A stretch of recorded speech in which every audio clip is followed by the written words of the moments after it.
de Saint-Denis. Et tu avais aussi Gilbert Mitterrand, je crois, comme professeur de droit. J'ai formé 3 ministres, un au Liban, un au Portugal et un en France.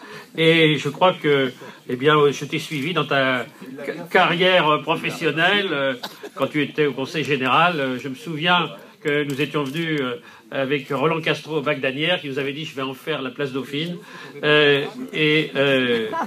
Et puis, je salue Monsieur le Préfet Plevel, cher Jean-Paul Huchon, et je crois qu'avec la Chambre de commerce, on a tellement dit, parfois, dans des périodes que la Chambre de commerce roulait pour Jean-Paul Huchon, qu'on va en avoir la confirmation aussi aujourd'hui. Mais enfin, c'était pour l'intérêt général. Alors, la région nous accompagne dans de nombreux projets. Je dis aussi cher Patrick Devedjian, je dis cher parce que je sais que, compte tenu de l'effort que le Conseil général fait pour la ville de Clichy, parfois tu trouves nos projets un peu chers, donc aujourd'hui il est normal que tu en aies aussi pour ton argent. Monsieur le Président de la Chambre de commerce, Monsieur Durance, et puis Claude Leroy qui a été effectivement un combattant de tous les jours de cette école de la deuxième chance. Chère Edith Cresson, nous avons eu d'autres activités dans une vie antérieure. On est heureux de se retrouver aussi ici.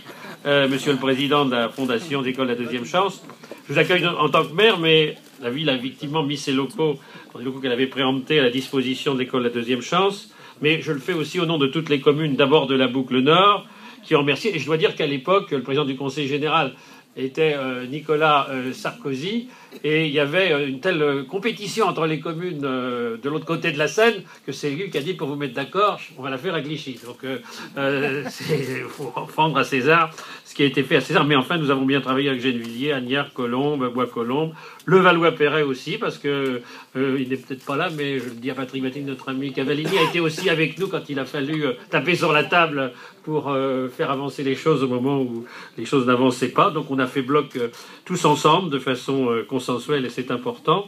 Et Jeanne Schneider qui a fait venir son expérience avec le bureau, le CA, nous suivons au quotidien et justement on essaye d'écouter un peu ce que nous ont dit les élèves aujourd'hui. Et il se trouve qu'avec Maurice Leroy, Jean-Paul Huchon, on travaille au sein de la MIF de Paris Métropole. J'arrive du conseil d'administration de l'atelier architecture et d'urbanisme du Grand Paris. Et nous sommes bien dans la dynamique du Grand Paris, avec la volonté de préserver des emplois non qualifiés. C'est pas facile. De maintenir des pôles industriels, c'est la force des villes allemandes d'avoir maintenu des pôles industriels dans les centres.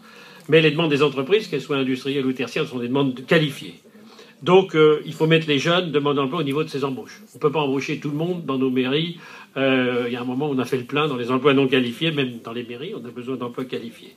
Nous le faisons avec les missions locales, de toutes, la mission locale de Clichy. Et je vois aussi des partenaires. Il y a tout un réseau dans la Boucle Nord, mais bien au-delà, on l'a vu aussi dans le Sud. Et je salue aussi d'ailleurs deux parlementaires, Patrick Balkany et puis Marie-Thérèse Amiable, qui, l'un de Levallois, l'autre de Bagneux, suivent aussi ces dossiers. Et je parlais d'une opération de job dating qu'on avait fait à Clichy dans un hôtel où 40 entreprises présentaient une centaine d'emplois aux jeunes, avec tout un travail qui a été fait en amont d'ateliers de préparation avec des entreprises comme L'Oréal, des cadres qui viennent bénévoles ou des jeunes retraités pour préparer ces jeunes aux entretiens d'embauche. Et je crois que c'est important, ils l'ont dit, de leur donner confiance.